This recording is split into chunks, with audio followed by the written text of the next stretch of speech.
Hello बच्चों, मैं जयनाथ राही जीव विज्ञान शिक्षक अपने YouTube चैनल बायोलॉजी स्टडी पे आप सभी का स्वागत करता हूं।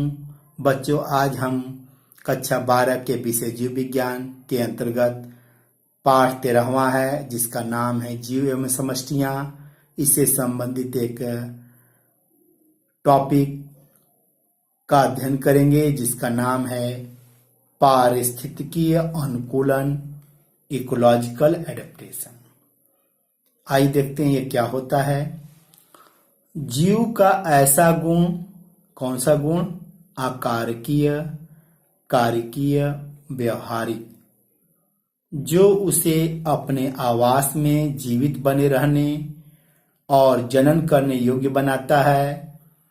ऐसी विशेषता को ही हम बोलते हैं क्या? पारिस्थितिकीय अनुकूलन।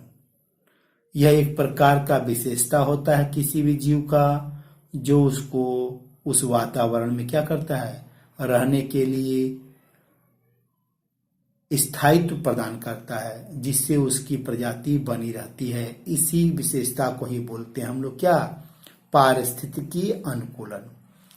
अनेक अनुकूलन लंबे समय की विकास यात्रा के बाद विकसित हुए हैं और आनुवंशिक रूप से स्थिर हो जाते हैं।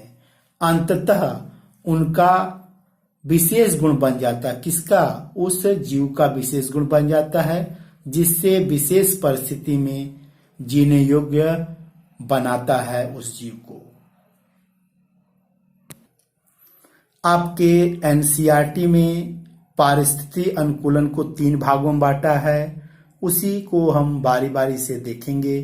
पहला है आकारकीय अनुकूलन के रूप में कंगारू चूहा लिया गया है। कंगारू चूहा उत्तरी अमेरिका के रेगिस्तानों या मरुस्थल में पाए जाने वाला जंतु है। क्या इसके अंदर अनुकूलन है जिससे ये आसानी से उस गर्मी युक्त रेगिस्तान या मरुस्थल में अपने को स्थायी बनाए हुए है या जीवित रखने के योग्य बनाए हुए हैं? क्या खासियत है, पहले देखते हैं।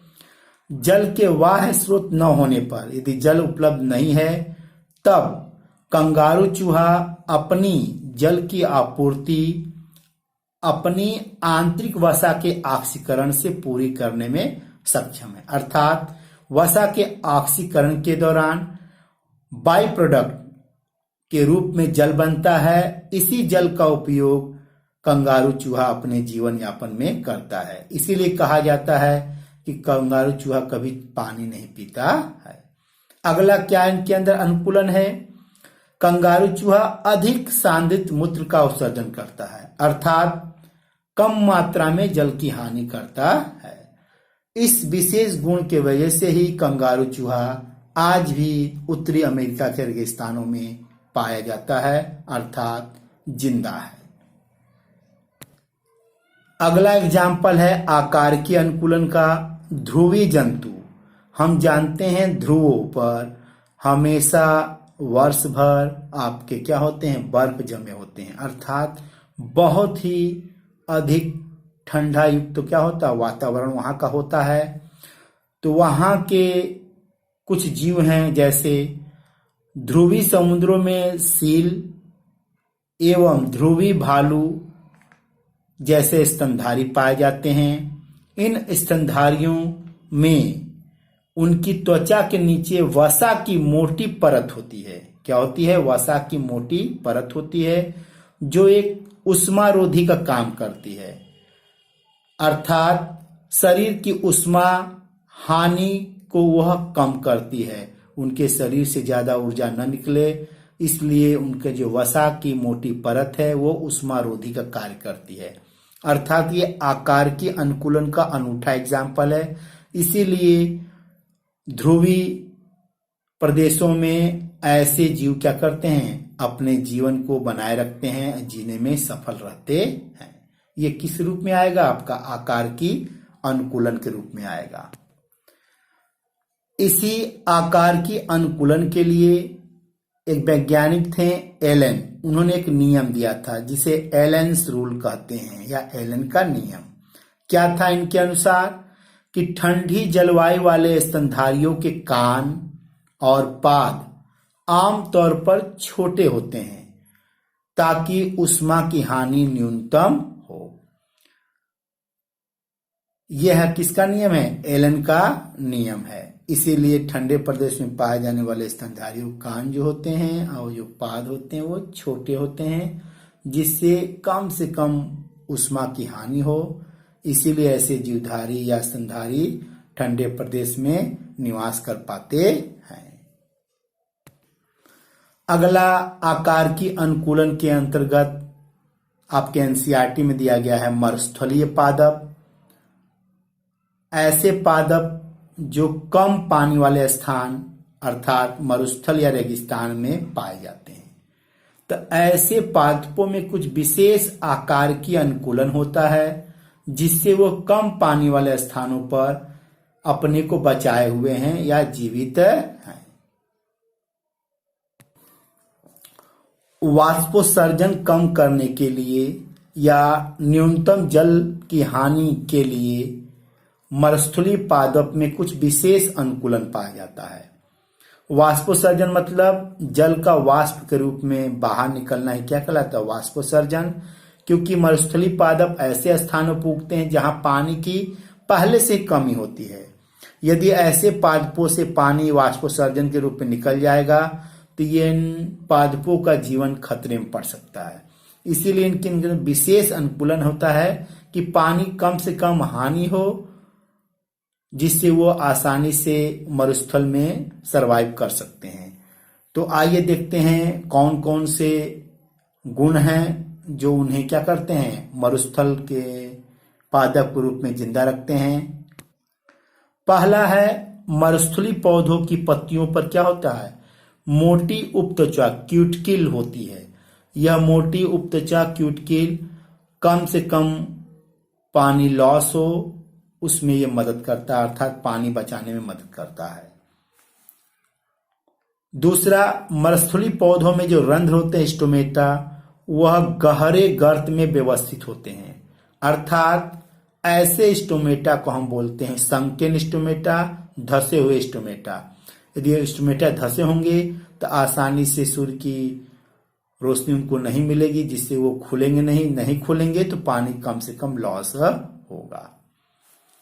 तीसरा, CAM प्रकार का प्रकाश संश्लेषण की व्यवस्था होती है, जिसमें रंध्र जो होते हैं दिन के समय बंद रहते हैं और रात के समय खुलते हैं।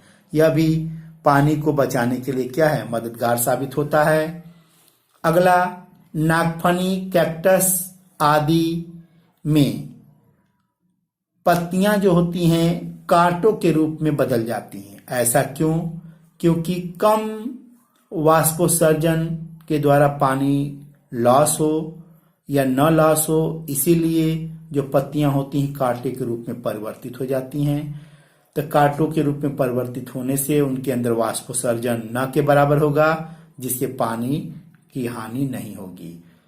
ये गुण क्या करता है? मरुस्थलीय पादप को मरुस्थल या रेगिस्तान में रहने योग्य बनाता है। अगला देखते हैं, जिन पादपों में पत्तियां कांटों के रूप में बदल जाती हैं, उन पादपों में प्रकाश संश्लेषण का जो कार्य है वो कौन करता है?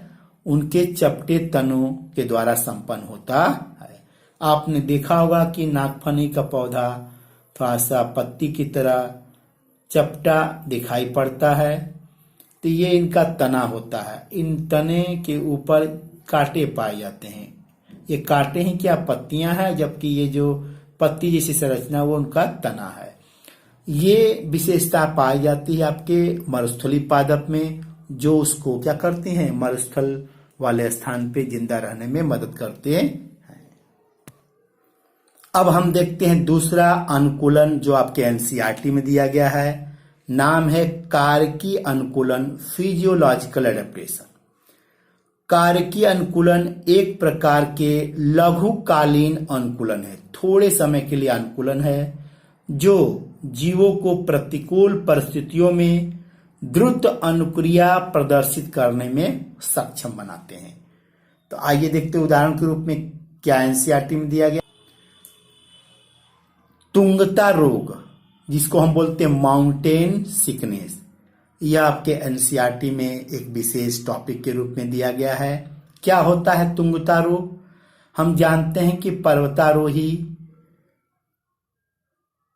उच्च तुंगता वाले क्षेत्र अर्थात 3500 मीटर से अधिक वाले ऊंचाई वाले क्षेत्रों को उच्च तुंगता वाला क्षेत्र कहते हैं। जैसे रोहतांग दर्रा है, तिब्बत में मानसरोवर है। ये जो स्थल है अधिक उच्च तुंगता वाले क्षेत्र हैं। यहाँ पे जाने पर यात्रियों को या पर्वतारोही को तुंगता रोग होने लगता है। कौन सा रोग होता है? तुंगता, माउंटेन सिकनेस रोग होने लगता है। क्या लक्षण है इस रोग के? इस रोग में पर्वतारोही या यात्रियों को मिचली आने लगता है, सर दर्द होने लगता है, थकान महसूस होता है और हृदय की धड़कन में वृद्धि होने लगती है। ये लक्षण किसका है? तुंगता रोग का लक्षण है। कारण क्या है? उच्च तुंगता वाले क्षेत्र में वायुमंडलीय दाब क्या होता है? कम होता है। इसीलिए शरीर को पर्याप्त ऑक्सीजन नहीं मिलता। इसीलिए तुंगता रोग के लक्षण हमको प्रदर्शित होते हैं। अब देखते हैं क्या समाधान है। सिर्फ आराम से लक्षण क्या होते हैं? स्वतः गायब होने लगते हैं। यदि हम थोड़े समय के लिए आराम कर लें तो वह लक्षण धीरे धीरे गायब हो सकते हैं और कुछ दिनों के बाद व्यक्ति सामान्य हो जाता है अधिक उच्च तुंगता वाले क्षेत्रों में। इसका अर्थ है कि कुछ दिनों में धीरे धीरे आप पर्यानुकूलित हो जाते हैं और आपको तुंगता बीमारी का अनुभव नहीं होता है। इस दौरान आपका शरीर कौन सा कारकीय अनुकूलन उत्पन्न करता है जिससे तुंगता रोग के लक्षण समाप्त हो जाते हैं? तो आपके शरीर ने इस समस्या का समाधान कैसे किया? पहला देखते हैं। आपका शरीर, जो आपके पर्वतारोही होते हैं उनको कहा गया है कि आपका शरीर कम ऑक्सीजन उपलब्ध होने की क्षतिपूर्ति आरबीसी का उत्पादन बढ़ाकर करते हैं। पहला समाधान हो गया कि वो आरबीसी को बढ़ा लेते हैं। दूसरा है हीमोग्लोबिन की बंधनकारी क्षमता घटाकर, अर्थात हीमोग्लोबिन से O2 मुक्त करने की क्षमता को क्या करते हैं? ये जल्दी जल्दी कर देते हैं कि जल्दी जल्दी ऑक्सीजन का क्या प्रवाह हो हीमोग्लोबिन के द्वारा। और तीसरा है श्वसन दर बढ़ा करके। ये हमारा शरीर स्वतः ही कारकीय रूप से क्या अनुकूलित करता है कि हम आसानी से उच्च तुंगता वाले क्षेत्र में तुंगता रोग से हम निपट सके। यह एक महत्वपूर्ण टॉपिक है। आगे देखते हैं। यही कारण है कि पहाड़ों के निवासियों में यह अनुकूलन पहले से ही पाया जाता है। यह भी माना जाता है कि उनके शरीर के अंदर आपका आरबीसी, लारक कणिकाएं और हीमोग्लोबिन सामान्य निवासियों की तुलना में अधिक होता है। जो आपके प्लेन एरिया, मैदानी क्षेत्रों में रहने वाले लोगों में आरबीसी, हीमोग्लोबिन कम होगा, लेकिन पहाड़ पर रहने वाले लोगों में आरबीसी या हीमोग्लोबिन अधिक होगा। ये हो गया आपका क्या? कारकीय अनुकूलन के तहत आपका हो गया क्या? तुंगता रोग। अगला एग्जाम्पल देखते हैं कारकीय अनुकूलन के दौरान, जो एनसीईआरटी में दिया गया है। कुछ सूक्ष्म जीव अर्थात कौन? आर्कियोबैक्टीरिया ऐसे हैं जो 100 डिग्री सेल्सियस ताप पर भी अपना जीवन पूरा करते हैं। क्या कारण है, क्या खासियत है? इन जीवाणुओं की कोशिका कला के शाखित श्रृंखला लिपिड व ताप स्थायी एंजाइम, जिसे हम थर्मोस्टेबल एंजाइम पाया जाता है इन जीवाणु के अंदर, जिससे प्रतिकूल परिस्थितियों का सामना करने में ये जीवाणु सक्षम माने जाते हैं। अगला एग्जाम्पल देखते हैं। दक्षिणी ध्रुव में पाए जाने वाली मछलियों के शरीर में पाए जाने वाला एक एंटी फ्रीजिंग कंपाउंड होता है, जैसे आपका ग्लिसरॉल है, जैसे एंटी फ्रीजिंग प्रोटीन है। ये जो केमिकल पदार्थ हैं इन मछलियों को ठंडे वातावरण में रहने में सक्षम बनाते हैं। अगला, अनेक समुद्री अकशेरुकी और मछलियां महासागर की बहुत गहराई में रहती हैं, जहां का दाब उस सामान्य वायुमंडलीय दाब से 100 गुना अधिक होता है। ऐसे भी जीव जो हैं, गहराई से बचने के लिए उनके शरीर के अंदर कुछ कारकीय अनुकूलन पाया जाता है, जिससे ये इस वातावरण को झेल सकते हैं। इस तरह हमने क्या पढ़ा? कारकीय अनुकूलन।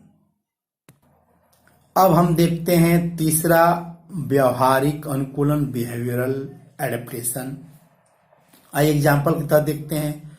मरुस्थल की छिपकलियों में तापमान से निपटने के लिए कारकीय योग्यता नहीं होती है, लेकिन व्यवहारिक साधनों द्वारा अपने शरीर के तापमान को काफी स्थिर बनाए रखते हैं। जैसे यदि उनके शरीर का तापमान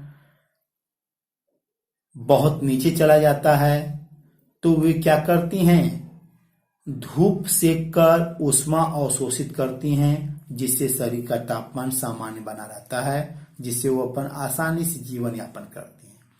इस तरह वो क्या करती हैं? व्यवहारिक अनुकूलन लाती हैं। दूसरा, यदि परिवेश का तापमान बढ़ने लगता है तो वह उस वातावरण में अपने को सहज नहीं महसूस करती हैं, तो ये जो छिपकलियां हैं वो छाया में चली जाती हैं। कुछ जो जातियां हैं मरुस्थलीय छिपकलियों की, भूमि की ऊपर की ऊष्मा से बचने के लिए मिट्टी में बिल खोदने की क्षमता होती है इनमें, जिससे वो क्या होते हैं? अधिक तापमान से बच सकते हैं। यह क्या है? व्यवहारिक अनुकूलन है। अगला एग्जाम्पल के रूप में देखते हैं। कुछ जंतु दिनचर होते हैं, मतलब दिन के समय क्या करते हैं? भोजन को ढूंढते हैं। और कुछ क्या होते हैं? रात्रिचर होते हैं। यह भी क्या है? व्यवहारिक अनुकूलन के अंतर्गत आता है। इस तरह बच्चों हमने एक विशेष टॉपिक पढ़ा जिसका नाम है पारिस्थितिकी अनुकूलन। यह आपके एनसीईआरटी बुक से संबंधित मटेरियल था। आशा करूंगा वीडियो अच्छा लगे तो लाइक, सब्सक्राइब एवं शेयर करिएगा। तब तक के लिए नमस्कार, धन्यवाद।